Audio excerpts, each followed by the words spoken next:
people. Thank you once again for listening to the Quetzal Talk. We are here with Dr. David from El Paso. How are you doing, Dr. David?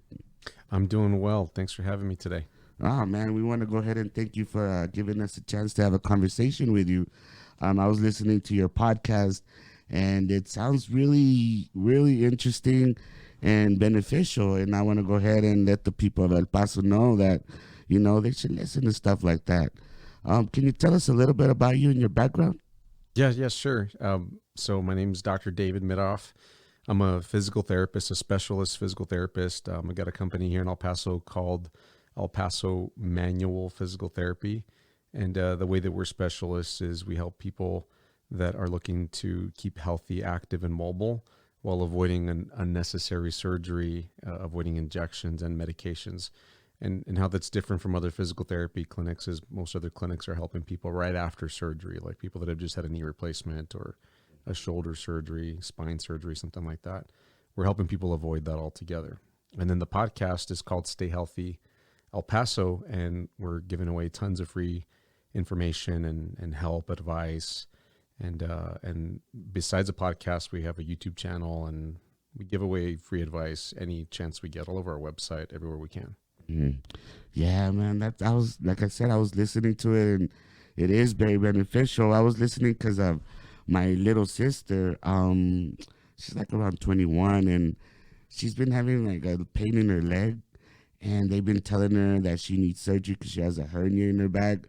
But then I also hear all these other alternatives that you can do. I don't know what works though, right? But even like physical therapy, and I've heard of stem cells too. There's a clinic I think in Dallas that works with some type of your own stem cells. I don't know how they do it, but they do inject them back. What do you think of stuff like that, man? Well, it's new stuff that people are trying out. It's not 100% proven. Mm-hmm. And the whole idea behind injecting stem cells into like an arthritic joint or some old injury is that the stem cells themselves, what it is cells that haven't turned into like a bone cell or a cartilage cell or a muscle cell. It's what we all start out with when we're, inside mommy's tummy. And then as we develop and grow into a baby and bigger, it's the stem cells that decide I'm going to be an eye cell or a skin cell or a tooth cell or a hair cell, whatever it is. And so that the thought is that if we inject those cells into an injured area, that you can regenerate lost cartilage. And it's great in theory, but isn't really successful 100% of the time. I'm not sure the percentage. But my opinion on it is cool. If you got the money to do it, because it's pricey, go for it. But what we do here is look at the mechanical side of things. It's kind of like if you are driving your car and, the alignment's off. Right. And your car, you can tell when the alignment's off because the steering wheel starts to maybe wiggle and your car, it drives all chueco, starts to go off to the side. Yeah. Well, you're going to wear your tires down funny, and you wouldn't just replace your tires all the time whenever you get a flat. Go get the alignment fixed, right? So that's what we do here. We look at literally the body alignment and then the mechanical side of things, just like a mechanic would look at a car, rather than just replacing parts all the time like general medicine likes to do. So would this be beneficial to someone with a hernia, or you think they should go ahead and just get a surgery? Oh no, 100%. This is beneficial for somebody with a herniated disc, is what you're talking about, right? Because there's different types of hernias. Like my bad. Yeah. Well, there's like abdominal hernia is like when you have something sticking out of your belly button or on the front. Your back. Yeah, on the disc is what people are usually talking about. If you got a hernia on your disc in your back, then what that means is the disc is taking some bad forces. Usually the person is moving incorrectly, or they've got some muscle imbalance. Some muscles on one side of the spine are stronger than the other. Right. And it doesn't usually hurt to have a muscle imbalance, but once you have a herniated disc, then it could pinch on a nerve. It can cause other problems, muscle spasms and all that. And here at this clinic, El Paso Manual Physical Therapy, we help people like that all the time. And we don't have proof that the disc unherniates, like the hernia gets sucked back in. But what we do have proof of is that you can have a herniated disc and not have pain and get back to doing everything you need to do. And if you fix all the muscle problems, then you should be fine. Right. And what about those beds that turn you upside down and you're hanging? Would those help? The inversion tables, yeah. Right. They do while you're on it. Oh, okay. And I mean, have you ever tried them? You really can't hang upside down for that long, maybe a few minutes. I think the most I've heard somebody can do it is like 10 minutes. But all the blood rushes to your head. All the mocos kind of go back into your nose. It just doesn't feel comfortable. And it does, the idea is that when you hang upside down, it takes pressure off your discs on your spine so you can help the hernia. But once you flip back over and are on your feet again, well, the pressure's back. Right. So we teach people here how to take the pressure off consistently throughout the day so that you're getting constant improvement throughout the day, not just from the table. Mm-hmm. And what about like people like me, right? I have a scoliosis. I don't know if you noticed. Is there some type of therapy that could help? Because sometimes I get some back shoulder pains and there's nothing for that. Oh, no, absolutely. Well, we can't change any sort of like things that were broken or things that have already kind of shifted and aren't going to shift back, things that are more, permanent. Like we get people in here with all kinds of scoliosis, all different degrees of scoliosis. What I mean by degrees is like mild, moderate, severe. There's all different kinds. And what people with scoliosis usually end up with is just little aches and pains like you're talking about. And what we have to do with these people is get strong in the right muscles because your margin for having bad posture, getting really weak is a lot slimmer than somebody who doesn't have scoliosis. So you're going to feel aches and pains likely a lot quicker than somebody who didn't. So it's just really important for you to get strong in the right areas. So we help out people like that all the time. We constantly have somebody on our schedule with scoliosis.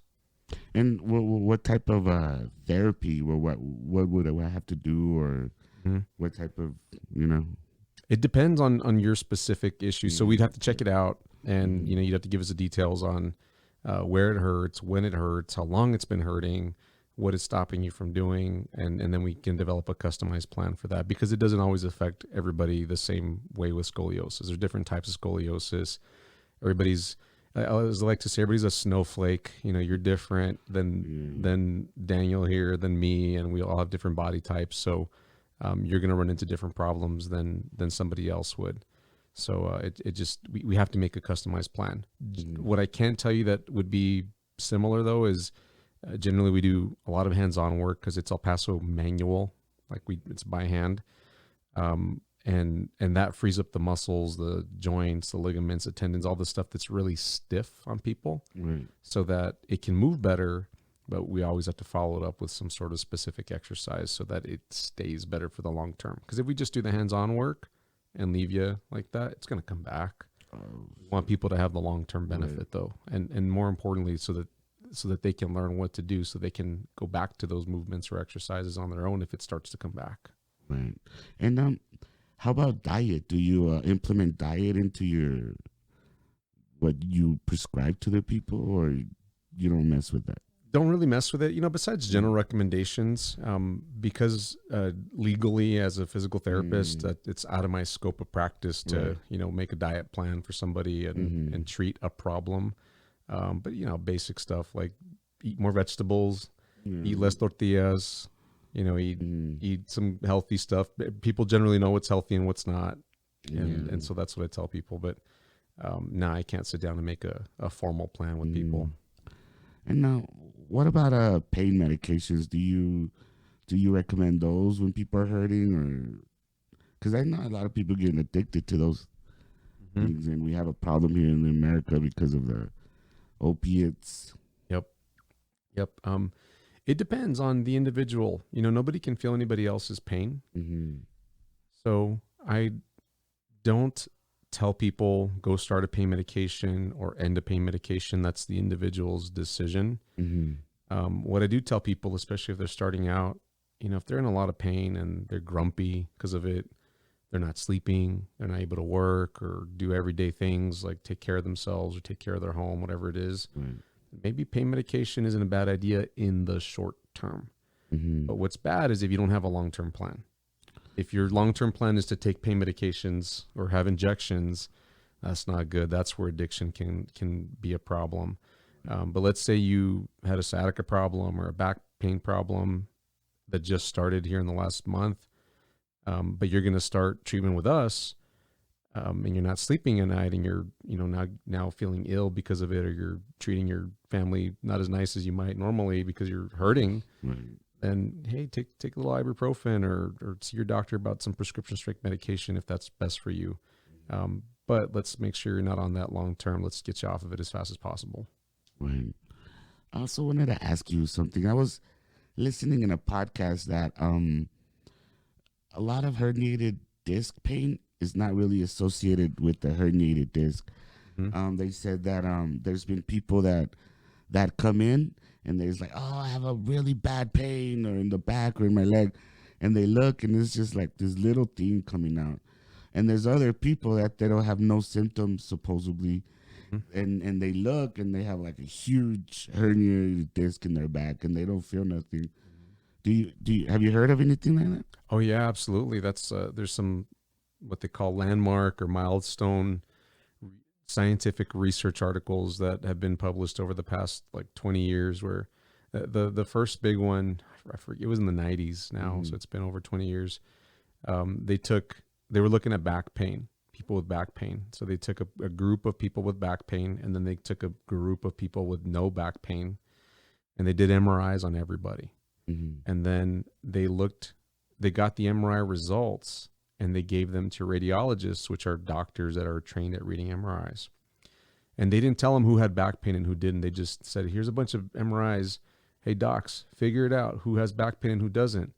And they were terrible at finding out who had back pain because you can't go off the MRI.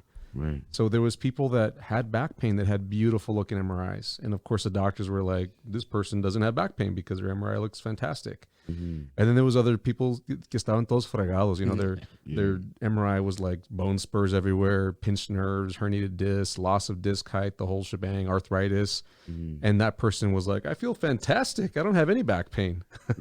So and that's what I tell patients, because they'll come in here with a herniated disc, like you were talking about was it your sister, your cousin? Right, my little sister. Your little sister.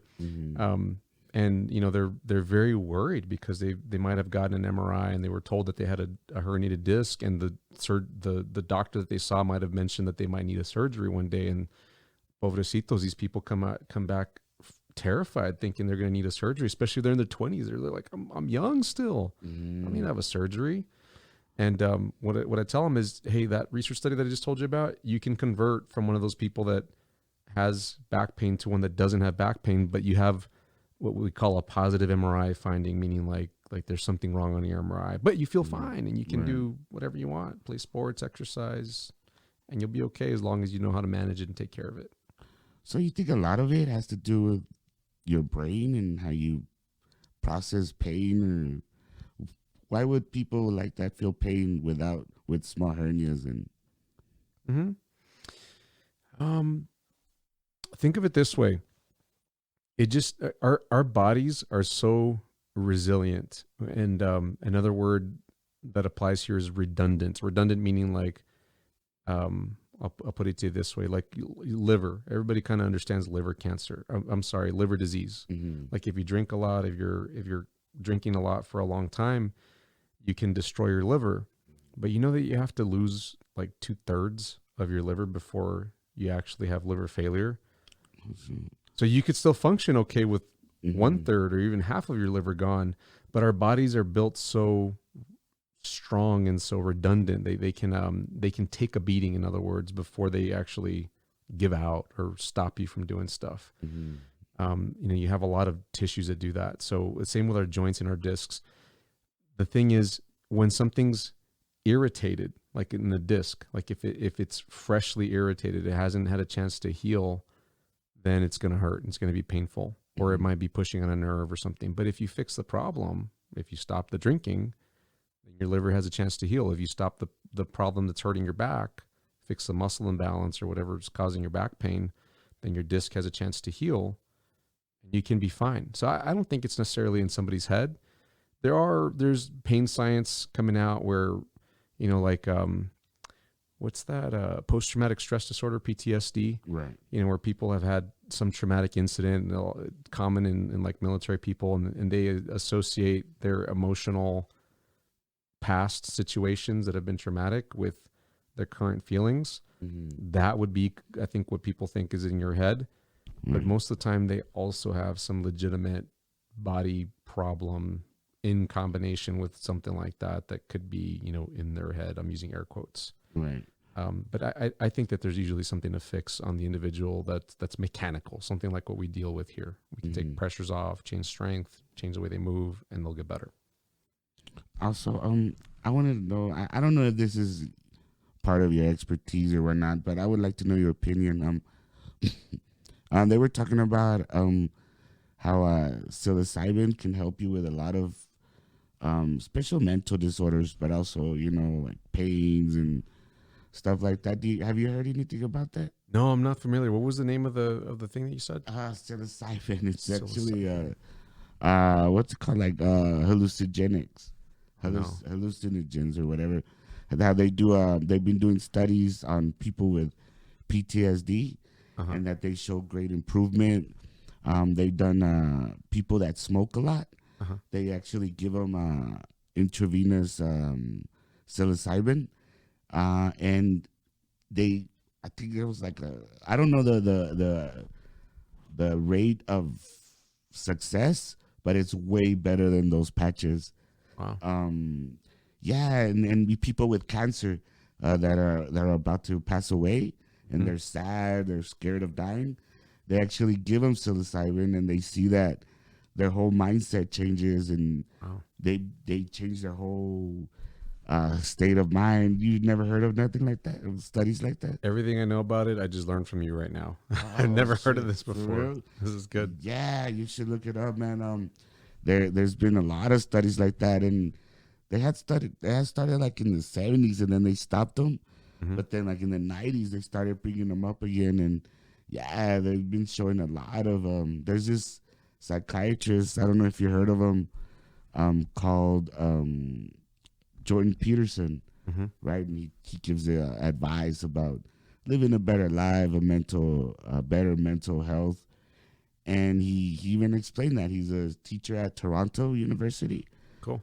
And yeah, well, I wanted to know if you knew anything about that. Sorry, I can't help you there. And what inspired you to learn these type of uh, methods of healing people? Yeah, good question. I guess I always had this sense that the body could heal itself. Mm-hmm. And as I went through my schooling, my education, I saw that it was possible that medicine isn't the answer to everything. Medicine's great. Like I'm kind of especially, I don't know about how it is out in the public, but here in the clinic, people come in, they're like, I'm here because I don't want to be on medications. I don't want surgery. They're trying to avoid mainstream medicine. But I tell them all, hey, there's a place for surgery. There's a place for injections and medicine. It is needed, and surgery and medicine have greatly moved our society forward and kept so many people healthy. And I'm not 100% against medicine, but my specialty, my training is in helping people get off of it and avoid it. And so as I went through more and more advanced training, I realized that if the person's willing to learn and open to growing their knowledge base and moving and changing their habits, they can fix their own health. When I was a kid, when I was about 12 or 13, I was in middle school. I was obese. I was a big boy. And, I could stand to lose a few pounds right now, probably, but I was way bigger than now for sure. Mm. And, I didn't feel healthy. And I had childhood diabetes. I didn't know it at the time.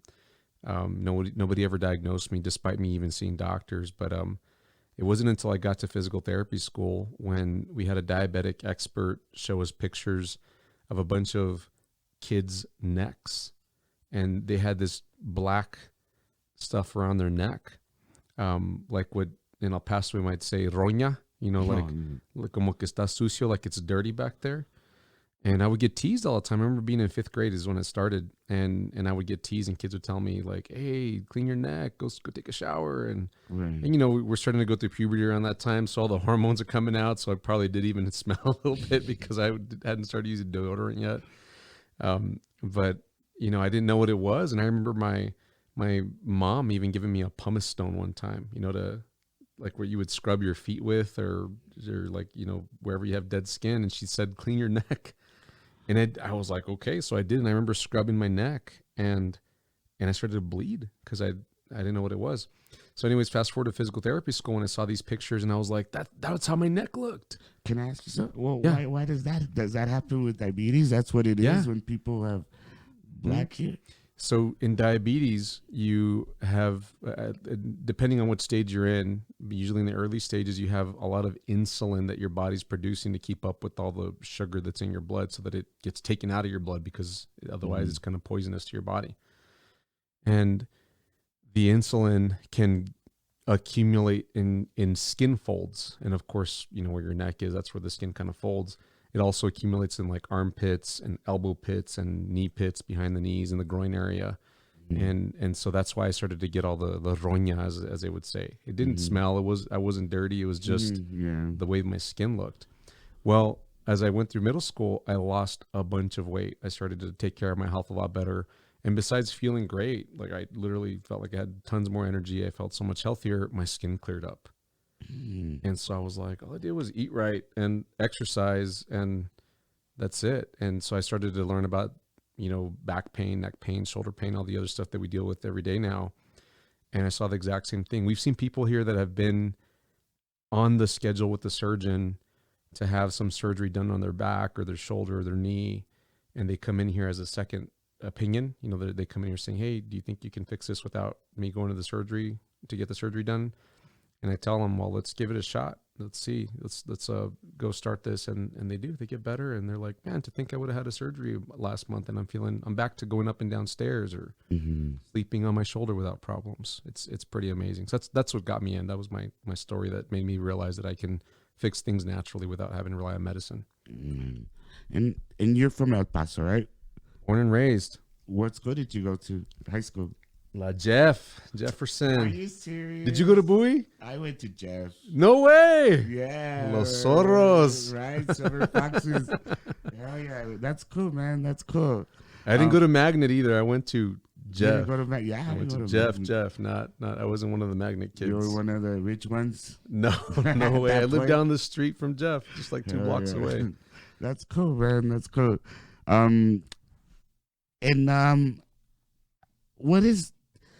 What you've seen so far and what you could see, what is your success rate of your strategies? Oh my gosh. Well, from what I could gather, you'd have to talk to the patients directly, Right. which, by the way, we have tons of testimonials on our website. For real? Oh yeah. There we go. Video testimonials we get, because we tell the people, hey, you got to share your story with people that are looking for help like this. Right. So we try to catch everybody that we can on video, and we slap them up on the website so that you can see. But we got to be in the 90s. I mean, wow, dude. Whenever people start with us on their first visit, it's always what we call a discovery visit, and we're trying to figure out if we can even help them that visit. Right. So, and we're pretty clear with telling them if we can't. I've had people come in and I tell them, hey, look, I think surgery is actually the best option for you.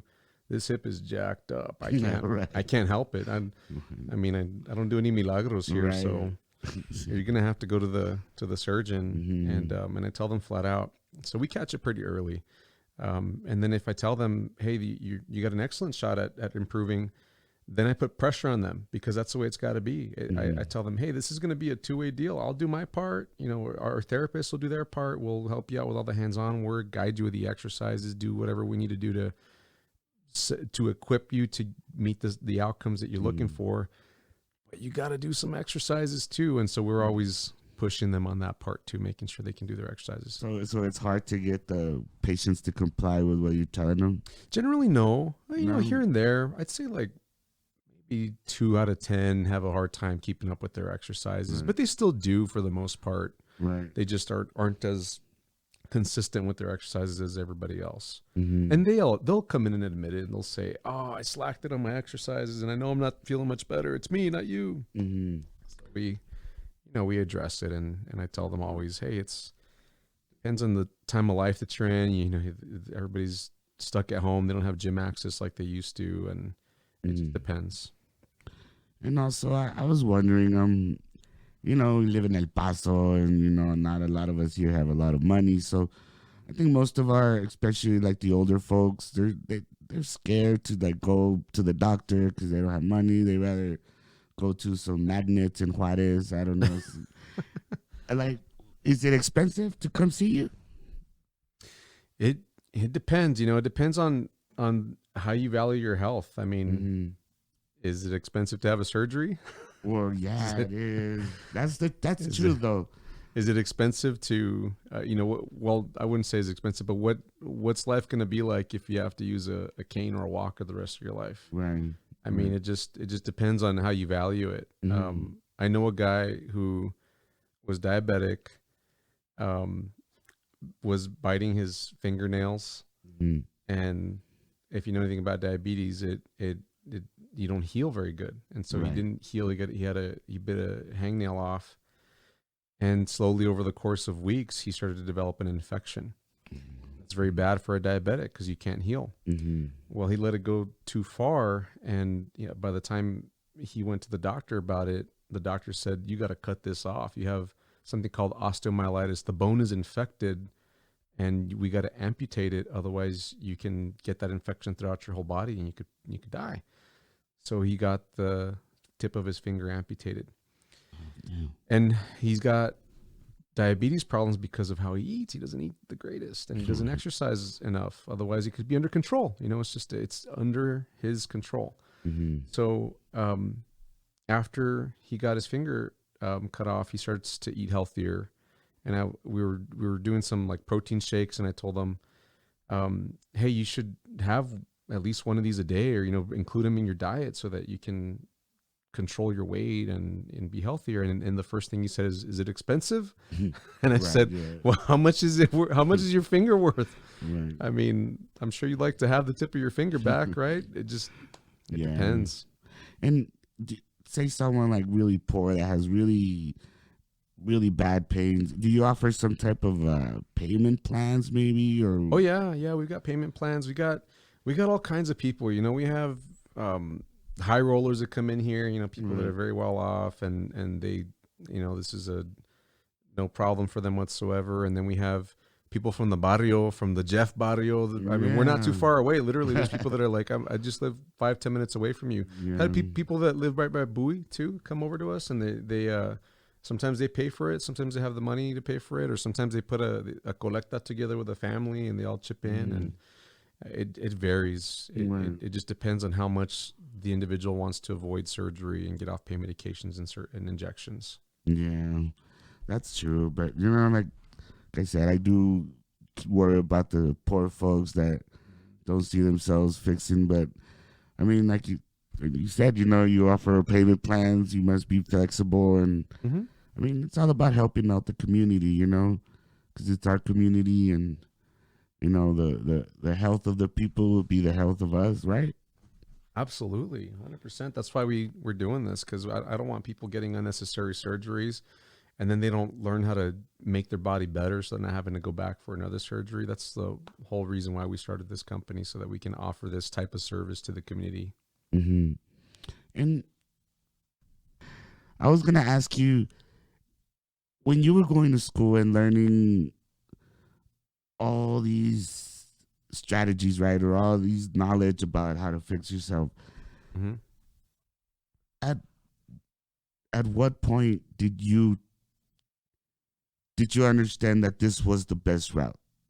Like, because I see other doctors that they're just right away pills, surgeries, like it doesn't phase them. But you could tell that you want to take another route, and I'm sure in medical school or whatever they teach you, maybe take them to surgery because that's the best thing to do. Mm-hmm. At what point was it when you said that with you, when you lost weight and your whole diabetes thing went away? Is that when you? I guess once I started doing my volunteer, it's called they call it clinical rotations. It means when you're doing like an internship. That's the best way to put it. It's an internship. Mm-hmm. When I was in physical therapy school, um, I didn't know that there was this kind of specialty until I started my internships. And my very first internship, I saw a bunch of therapists popping joints on patients. I was out in Austin doing my training, and I was just stunned because I looked around and I was like, what? There's all these, like, everybody's popping everybody's backs. All the PTs are popping their backs and popping their necks and their hips. And I was like, am I at a chiropractic clinic or is this a physical therapy clinic? And so I didn't even know about this kind of specialty until I met them and started to learn. And then I was good at it. Like I just, Right. and I've always kind of been athletic and been good with my hands, and so I just got it. It clicked for me. Whereas I had other classmates in my physical therapy program that weren't as athletic or weren't as intuitive with some of the stuff. It's almost like I was built for this. Like whenever I Right. was going through the training, I like found it. And it's funny because I started my undergraduate degree as an engineering major. I actually was going to be a mechanical engineer, Right. but I flopped calculus. I couldn't pass calculus. I thought I was good at it, but It's Jeff pretty hard. education was good, but I didn't pay attention as good as I should have in Yeah. calculus probably. Yeah. No knocks against the teachers there. It was me. And then I just I I didn't like engineering, and I liked health and fitness. I got into that because I lost all that weight and got healthier. But I knew I didn't want to be I was on track to be a PE coach. I didn't want to be a PE Right. coach, which isn't a bad thing. It just wasn't my calling. Mm-hmm. I didn't even know about physical therapy until I was halfway through my undergraduate, through my bachelor's degree. Mm-hmm. And so that's when I got into it, little by little. I just followed the step that was next in front of me, and was guided by God to go on to the next thing, and I'm just following the path set before me. Right. Now, now I also been hearing a lot lately that there's like this debate, right, over what is the the best nutrients for us. Is it plant based or meat based? And there's people that say that it's meat, that we should eat more meat, and there's people that say we should eat more plants. There's actually, I was watching a podcast lately that they were saying that plants actually have some type of poison for their self defense, Mm-hmm. so that we shouldn't be eating so much of them. And they're not that they affect, if you eat a lot of plants or vegetables, that they affect your parathyroid. I mean your thyroid and all these problems. Have you heard anything about that? I have, and I'm, like I said earlier, I'm not a diet Mm-hmm. and nutrition expert. If you want just my personal opinion on it, It's a good opinion. because I was a personal trainer before I started physical therapy school. I actually worked at EP Fitness as a personal trainer here in El Paso, Mm-hmm. and so I would make diet recommendations from that standpoint. And me managing my own health and diet and all that stuff too. I've tried all kinds of different diets. I've done paleo. I did Atkins for a little while. I did what's the other one? I've looked into keto, and Mm-hmm. I've tried a bunch of diets, read a bunch of books, and I tried going vegan too for a little while. And what my experience was, I couldn't do it. I need some animal protein in my life. That feels best for me. Right. And I wasn't doing it, for PETA reasons, to put it simply. I was just trying to see if I could do it for my own health, Right. because I want to be healthy. And generally, right now, I do eat less meat than normal. But my opinion is that it's up to your genetics. I think everybody's genetics are a little bit different, and some genetics probably need more meat. Some can survive on less meat. It just depends on what works for you. And I think it's up to each of us to figure out and experiment and figure out what is best for you. I was watching, I forgot what the name of the show is, but we got Disney Plus. I have a bunch of kids, so we have all the Disney Right. channels. And there's a National Geographic show about people that live in Alaska, and all they eat is meat of every kind. They hunt seals and wolverines and bears and wolves and, of course, caribou, all the deer looking animal, moose and all that stuff. And that's all they eat. Maybe a little bit of vegetables here and there, but they're heavy on meat. But I think that those people are genetically wired to be able to eat that Right. much meat. I don't know. It's just, I don't know what their health is like. I have no idea, but I think at the end of the day, you've got to figure out what works for you. If you're trying to modify your diet, I would monitor with a doctor, go get some lab work done and make sure that all your labs are in the normal values as you change your diet so that you can settle on a diet that works for you. Right. But I bet we could all agree that we should definitely cut out processed foods and sugar and But see, but sodas. burritos are really good, man. Oh, Every once in a no. while, right? Yeah, yeah. I was mad because my dad went to Valentine's to get some burritos de weenie, and I was excited. And he came back. He came with a bag, and it was totally different bag. Like there was like burritos we didn't even ask for. I was all disappointed. It's all about Rafa's. Rafa's is the bomb. Rafa's has huge burritos, bro. It's 2 meals in one, man. You got Right? lunch and dinner. Hell yeah, man. Rafa's is pretty good. But yeah, like that's whenever I read about all that or see documentaries or all that, that's the only thing that there's a consensus, right? Like cut out all the fake shit, all the stuff that's packaged or that is not real. That wasn't made by nature in a way, I guess. Yeah. You know what I mean? But well, Dr. David, it's been a pleasure doing a podcast with you. Is there anything else you would want to tell the people in El Paso? I know you have your own podcast, but I'm sure there's at least one or two people that haven't heard of your podcast. So, is there anything you would want to go ahead and let them know? Or Yes, sir. If you have any interest in learning about back pain, neck pain, shoulder pain, knee problems, sciatica issues, and you're looking for some natural solution that helps you escape surgery, if possible, which is usually possible. right.